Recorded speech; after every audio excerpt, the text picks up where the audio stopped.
Tesfaye Kobezai, State Minister of the Government Communication of the Federal Republic of Ethiopia. Your Excellencies, distinguished guests, ladies and gentlemen, allow me to begin by extending warm greetings on behalf of the government and the people of the United Republic of Tanzania. It is with deep humility and sincere gratitude that I stand before you. I thank the mighty God for granting me and all of us good health and for guiding our journeys from our places to this historic, beautiful city of Addis Ababa, the Africa's diplomatic capital, the beating heart of our Pan-African aspirations. I am equally honored to convey my heartfelt appreciation to Our Excellency Dr. Samia Suluhu Hassan, President of the United Republic of Tanzania, for her trust and confidence in allowing me to represent our nation at this prestigious continental gathering. Her decision is more than a simple approval. It is a powerful affirmation of the importance she places on the media sector as a pillar of democracy, cultural preservation, and socio-economic transformation across Africa. President Samia Suluhu Hassan has sent her warm greetings to all of you gathered here this evening. She has asked me to reiterate her unwavering commitment to safeguarding press freedom, encouraging professional and ethical journalism, and nurturing a media environment that empowers our people with accurate, timely, and development-oriented information, not only in Tanzania, but also across the African continent and beyond. She believes deeply that a strong, responsible, and resilient media is essential to the Africa we are building, that is Africa that defines its own narrative and shapes its own destiny. Your Excellencies, dear invited guests, with great honor, I wish to extend my sincere appreciation to the Russian news agency RT for inviting me to be part of this important ceremony celebrating excellency in African journalism. This invitation is not only a gesture of friendship, but also a reflection of the growing importance of cross-continental cooperation in shaping balanced and responsible media narratives. I am reminded of our productive engagement earlier this year on the 3rd of May, when I had the privilege of meeting the Chief Executive Officer of RT, Ms. Karina Melikian, in India during the World Audiovisual and Entertainment Summit, WAVES. Our discussions there were rich and forward-looking, focusing on deepening cooperation in the media sector and exploring new opportunities for professional exchange, capacity building, and content development, and for RT broadcasting in Kiswahili language as soon as possible. Today's gathering affirms that the ideas we shared in India are beginning to take root. Allow me also to extend my heartfelt gratitude to all the institutions that have worked together to make these awards possible.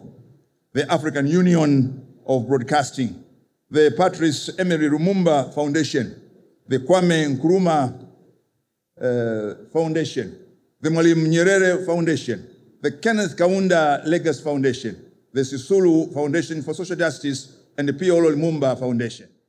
Your collective effort reflects the spirit of Pan-African solidarity and it honors the legacy of leaders who dedicated their lives to the liberation, unity, and dignity of our continent. Lastly, but not least, I wish to express my sincere appreciation to the government of the Federal Democratic Republic of Ethiopia for the warm hospitality and the excellent security arrangements extended to all guests. Ethiopia is the home of African Union. The cradle of African independence continues to offer a safe, vibrant, and inspiring environment for continental gathering such as this one. Dear invited guests, the media sector is widely regarded as a fourth pillar of democracy, standing alongside the executive, the legislature, and the judiciary. Its importance can never be overstated. A vibrant and professional media landscape enables our citizens to access information that empowers them to participate meaningfully in national development. It is through the media that societies debate ideas, scrutinize leadership, and hold institutions to account. In this way, the media becomes a catalyst for transparency, accountability, and good governance. For all these reasons, we must continue to invest in and strengthen this sector every single day. Your Excellencies, dear invited guests, as we celebrate these awards, it is important to remember that African journalists carry the hopes of our continent. You carry the voices of Africans and present Africa to the world. The world needs to hear the positive stories coming from Africa, stories of progress, innovation, unity, and resiliency. Unfortunately, not all local and international media outlets highlight Africa's achievements. Many, especially some international media, prioritize stories that tell about conflict, disease, war, and crisis, often presenting a one-sided narrative of the so-called failed Africa. Africa has never failed for the last 500 years. Its resilience is shown on how we are now forging ahead, a continent of hope, a continent of resilience. Throughout, we have struggled and we will continue to struggle for that. It is rare for some international media to highlight Africa's food security progress, economic growth, or improvements in social services such as health, education, and clean water. African cultures and all that positively brand Africa. Therefore, I would like to call upon all African journalists, both in domestic and international media, to strive for balanced reporting and promote positive stories from and about Africa. This does not mean abandoning your responsibility to expose wrongdoings. No, continue performing your professional duties, but remember, you also have a great responsibility to showcase Africa's beauty and the development of the world. Dear invited guests, as I mentioned earlier, when used wisely and responsibly, the media becomes a powerful catalyst for deepening democracy and accelerating development. In the United Republic of Tanzania, under the visionary leadership of President Dr. Samia Suluhu Hassan, the first female president of our country, we have continued to build strong partnerships between the government and the private sector in order to advance professional journalism. These partnerships reflect our shared belief that a well-informed society is essential to national progress. One of the ways we continue to support excellence in journalism is through recognition and reward. The Excellence in Journalism Awards, Tanzania, EJAT, organized by the Media Council of Tanzania, remains one of the most prestigious platforms honoring reporters, editors, photographers, and broadcasters who demonstrate outstanding professionalism in Tanzania. Likewise, the Samia Kalam, and Kalam means pen, the Samia Kalam Awards, jointly organized by the Tanzania Media Women Association, TAMWA, and the Tanzania Communication Regulatory Authority, TCRA, play a pivotal role in encouraging journalists to produce compelling and development-focused stories. These awards not only celebrate achievements, but also inspire journalists to highlight issues that touch the daily lives of our people and encourage citizens to participate fully in economic activities that improve their livelihoods. Dear invited guests, allow me to take a moment to emphasize the profound importance of peace, our most treasured national and continental asset. The media, as storytellers and guardians of truth, must always be at the forefront of promoting peace, unity, and social cohesion. In the United Republic of Tanzania, and in one part of the United Republic of Tanzania, because the United Republic of Tanzania is a union of former two sovereign states, the former Republic of Tanganyika and the former People's Republic of Zanzibar. And in our arrangement, Zanzibar enjoys semi-autonomy, and it has its president, its parliament, and its judiciary, which takes care of non-union matters. But we have one general election, where in mainland Tanzania, we elect the president, members of parliament, and councillors, while in Zanzibar, they elect their president, their parliament, but at the same time, they vote for the president of the union and the members of parliament for the union. Unfortunately, we were faced with chaos on the 29th of October 2025, this year, the day of general election. These incidents were and continue to be inaccurately described by some media outlets as demonstrations. These were not demonstrations, but acts of vandalism and hooliganism, which resulted in the destruction of public and private property, disruption of essential infrastructure, and tragically, the loss of lives of our people, some who were innocent. These events have caused deep sorrow among our people and have affected the image of a nation cherished for a long time as an island of peace and as a haven of all those in our continent who have been in trouble. What was even more concerning was the way some Western media outlets reported the situation, often selectively and without balance. Despite repeated clarifications from the government, including an interview I personally granted to one international broadcaster, only 30 seconds of the government's explanation were aired. The rest of the coverage focused narrowly on sensational and negative narratives. This experience should remind us of the importance of fairness, accuracy, and responsible reporting as principles that lie at the heart of ethical journalism. Yet, even in the face of these challenges, Tanzania chose the path of reconciliation and humanity. Under the wide leadership of President Samia Suluhu Hassan, the government pardoned many young people who had been misled into participating in the chaos, vandalism which occurred on that day. The President has also established an independent commission of inquiry to investigate the root causes of the violence and to recommend long-term solutions to safeguard our national unity. Furthermore, President Samia has continued to champion her transformative 4R philosophy: reconciliation, resilience, reforms, and rebuilding, a framework aimed at healing divisions, strengthening institutions, and nurturing a spirit of togetherness across our nation. Your Excellencies and dear invited guests, in this spirit that I extend the same appeal to all African journalists, use this noble profession to comfort communities in times of hardship, to amplify solutions, to champion development, and to tell stories that bind us together as one people. Let us reject narratives that sow divisions and instead embrace those that illuminate, uplift, and unite our continent. Your Excellency, dear invited guests, as I end my remarks, I invite all of you to Tanzania. Come and experience, come and report, come and see our Tanzania.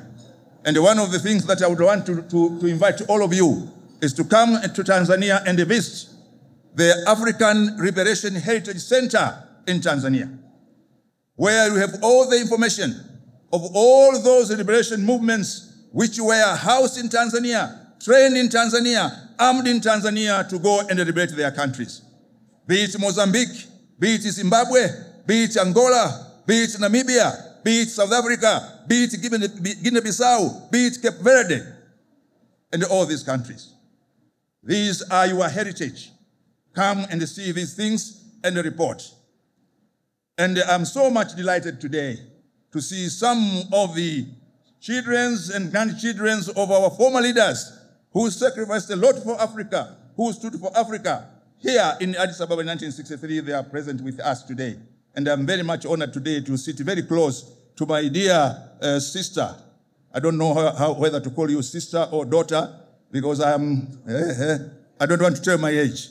But I'm so much delighted to see you, because you are the symbol of Pan-Africanism, born of an Egyptian mother during the era of Gamal Abdel Nasser, but also born by Kwame Nkrumah, a Ghanaian, and both of them stood for Africa, which you are seeing today. But I have also seen those who are coming. I think you are a grandchild of Mwalimu. Grandchild of Mwalimu Nyerere. Please stand up. Simama. Wakuone. This is a grandchild of Mwalimu. I have seen the son of Mwalimu. Where is Madaraka? Madaraka? Yeah, that is the son of Mwalimu. Whom have I forgotten? From the Patrice Lumumba family? Whom have I forgotten? Patrice Lumumba. Yeah. Kenneth Kaunda. Who is from Kenneth Kaunda? Stand, please. Tiende pamozi ndi mtini momo. Tiende pamozi ndi mtini momo. Tiende pamozi ndi mtini momo. Tiende pamozi ndi mtini momo. Tiende pamozi ndi mtini momo. Tiende mozi tiende pamozi ndi mtini momo. For Oliver Tambo, where stand up, please. You know, standing up is a gesture that you are very important. So you are from Oliver Tambo, Oliver Reginald Tambo, a Pondo, but who lived and struggled in Dar es Salaam. Come and visit where he stayed in Dar es Salaam, but also come to Morogoro and Mazimbu and see where the Morogoro conference was held, which addressed the issues of youth. And one of them was Chris Hani. So come and see where Chris Hani lived. And come and see his bankers in Kongwa. Which country have I forgotten? Mandela. Oh, Mandela. Also, come to Dar es Salaam and see the house where Nelson Mandela was housed in 1962, and where he was given a Tanzanian name, a Tanganyika name, in order to hide his identity. And this is why, let me remind you, during the meeting in 1958 in Mwanza, all the independent political parties which were struggling for independence in Tanzania decided that when we achieve our independence, we'll have only one national anthem, the Nkosi Sikeleli Africa.